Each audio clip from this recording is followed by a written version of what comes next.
নমস্কাৰ, আশা কৰোঁ সকলোৱে ভালে আছে। আজি নতুন এটা ভিডিঅ'লৈ আপোনালোকক স্বাগতম জনাইছোঁ। যিটো ভিডিঅ'ত আমি আলোচনা কৰিম আজি, মোক এইকেইদিনমানৰ পৰা সঘনাই সুধি থকা কেইটামান প্ৰশ্নৰ উত্তৰ দিব চেষ্টা কৰিম। যিকেইটা প্ৰশ্ন হ'ল 55, 56, 57 মাৰ্ক যদি এইবাৰ আমাৰ আছে এল পিৰ ক্ষেত্ৰত, তেতিয়ালৈকে আমি এইবাৰ ছেফ জোনত থকা বুলি ভাবি ল'ব পাৰোঁ নেকি?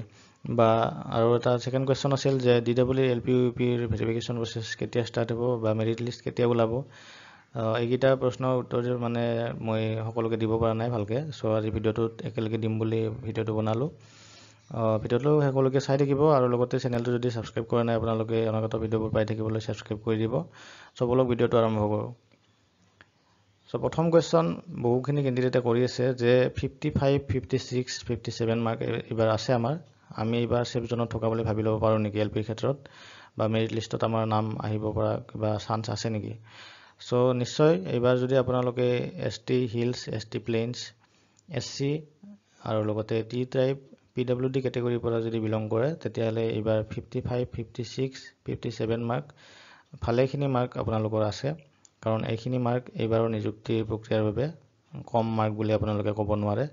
বহুখিনি কেণ্ডিডেট এইবাৰ নিযুক্তি প্ৰক্ৰিয়াৰ পৰা বঞ্চিত হৈছে, আপোনালোকে গম পাইছে অলৰেডি। BEdৰখিনি এইবাৰ এল পিৰ ক্ষেত্ৰত বঞ্চিত হৈছে, লগতে নায়ৰছৰখিনিও কেণ্ডিডেট এইবাৰ বঞ্চিত হৈছে, আপোনালোকে গম পাইছে অলৰেডি, মই কোৱাৰ দৰকাৰ নাই। চ' এইবাৰ আৰু নতুন যিটো মাৰ্কিং ছিষ্টেম আহিছে DWৰ ক্ষেত্ৰত, এইটোও যথেষ্টখিনি প্ৰভাৱ পেলাইছে। চ' 55, 56, 57 মাৰ্ক এইবাৰ ভালেখিনি মাৰ্ক আপোনালোকৰ আছে, যথেষ্টখিনি সম্ভাৱনা আছে এইবাৰ আপোনালোকৰ চাকৰি হোৱা। লগতে মই যদি OBCৰ ক্ষেত্ৰত ক'ব যাওঁ এল পিৰ ক্ষেত্ৰত, তেতিয়াহ'লে OBCৰ ক্ষেত্ৰতো 55, 56, 57 মাৰ্ক কিছু কিছু ডিষ্ট্ৰিক্টৰ ক্ষেত্ৰত কাট অফ এইখিনিলৈকে কমিব, 5-6খনমান ডিষ্ট্ৰিক্টত। চ' কোনকেইখন ডিষ্ট্ৰিক্টত কমে সেইখিনি মই আগৰ ভিডিঅ'ত কৈছোঁ, কাট অফৰ ভিডিঅ'ত, আপোনালোকে চাই ল'ব যদি চোৱা নাই। আজি নতুনকৈ মই ডিষ্ট্ৰিক্টকেইখনৰ নাম ক'ব নাযাওঁ। চ' প্ৰথম কুৱেশ্যন আছিল এইটো, উত্তৰটো দিব মই চেষ্টা কৰিলোঁ। Second question, DW L P U পিৰ প্ৰচেছৰ মানে ভেৰিফিকেশ্যনৰ প্ৰচেছ কেতিয়া ষ্টাৰ্ট হ'ব? DW L P U P নিযুক্তি প্ৰক্ৰিয়াৰ মানে ভেৰিফিকেশ্যনৰ প্ৰচেছ কেতিয়া ষ্টাৰ্ট হ'ব বুলি ক'লে আপোনালোকে জানে যে ইলেকশ্যনৰ ৰিজাল্ট এতিয়ালৈকে অহা নাই। জুনৰ 4 তাৰিখে ৰিজাল্ট আহিব। চ' জুনৰ 4 তাৰিখৰ পিছত লগে লগেতো দি দিব নোৱাৰে, অলপ টাইম ল'ব। জুনৰ শেষ ভাগলৈকে যিকোনো এটা প্ৰচেছ ষ্টাৰ্ট হ'ব, মানে ধৰক ভেৰিফিকেশ্যনৰ প্ৰচেছো ষ্টাৰ্ট হ'ব পাৰে, নহ'লে মেৰিট লিষ্ট, প্ৰভিজনেল মেৰিট লিষ্টও ওলোৱাৰ যথেষ্টখিনি সম্ভাৱনা আছে জুনৰ শেষলৈকে। চ' জুনৰ শেষত যিকোনো এটা প্ৰচেছ ষ্টাৰ্ট হোৱাৰ সম্ভাৱনা আছে। নেক্সট এইটো প্ৰচেছ শেষ হোৱাৰ পিছত জুলাই মাহৰ শেষত নেক্সট যিটো প্ৰক্ৰিয়া থাকিব সেইটো ষ্টাৰ্ট হ'ব, আৰু তাৰে পিছত কিছুদিনৰ পিছতে এমাহমানৰ ভিতৰত মানে ধৰক এপইণ্টমেণ্ট দিয়া যথেষ্ট সম্ভাৱনা আছে। চ' হাতত ধৰি লওক 2 মাহ 15 দিন বা 20 দিন বা 3 মাহ ধৰি লওক, এইখিনিমান সময় আছে এইখিনি প্ৰচেছ মানে গোটেইখিনি শেষ হোৱালৈকে। চ' 3 মাহৰ ভিতৰত গোটেইখিনি প্ৰচেছ শেষ হোৱাৰ যথেষ্ট সম্ভাৱনা আছে। লগতে আপোনালোকৰ এইবাৰ কোনটো প্ৰচেছ আগতে আৰম্ভ হয় এতিয়ালৈকে সেইটো ক'ব পৰা হোৱা নাই। ভেৰিফিকেশ্যনৰ প্ৰচেছটো কেতিয়াবা আগতে আৰম্ভ হয় আৰু কেতিয়াবা প্ৰভিজনেল মেৰিট লিষ্টটো আগতে ওলায়। চ' সেইটোলৈ কথা নাই, যিকোনো প্ৰচেছ এটা ষ্টাৰ্ট হ'ব, জুনৰ শেষ ভাগলৈকে যথেষ্ট সম্ভাৱনা আছে ষ্টাৰ্ট হোৱাৰ।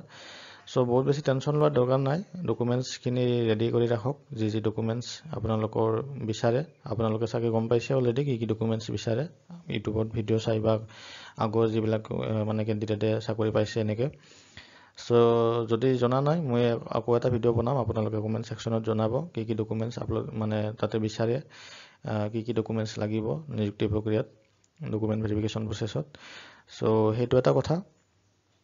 নেক্সট যিবিলাক ধৰক এইবাৰ আমাৰ কেছ চলি আছে, আপোনালোকে অলৰেডি গম পাইছে হাইকোৰ্টত কেছ চলি থকাটো, সেই কেছবিলাক শেষ নোহোৱালৈকে মানে মেৰিট লিষ্ট ওলাব পাৰে, মানে দিব নেকি বা শেষ নোহোৱাকৈ দিব পাৰিব নেকি, এনেকৈ মানে বহুখিনি কেণ্ডিডেটে মোক সুধি আছিল। চ' এতিয়া কথাটো হ'ল, আমাৰ মাননীয় CM ডাঙৰীয়াক এদিনমান আগতে এটা ভিডিঅ'ত আপোনালোকে চাগে দেখিছিল যে নিযুক্তি প্ৰক্ৰিয়াটোৰ মানে কোনোবাই কিবা এটা কুৱেশ্যন সোধাতে কৈছিল যে ষ্টাৰ্ট হৈছে, চলি আছে এনেকৈ কৈছিল। চ' তেখেতে কোৱা হিচাপত এনেকৈ ভাবি ল'ব পাৰি যে কেছ যদিও চলি আছে তেতিয়ালৈকে মানে ধৰি লওক জুলাই শেষলৈকে কেছবিলাক শেষ হ'ব আৰু ৰায়দান সম্পূৰ্ণভাৱে দিব, তাৰে পিছত মানে এপইণ্টমেণ্টবিলাক বিতৰণ কৰিব।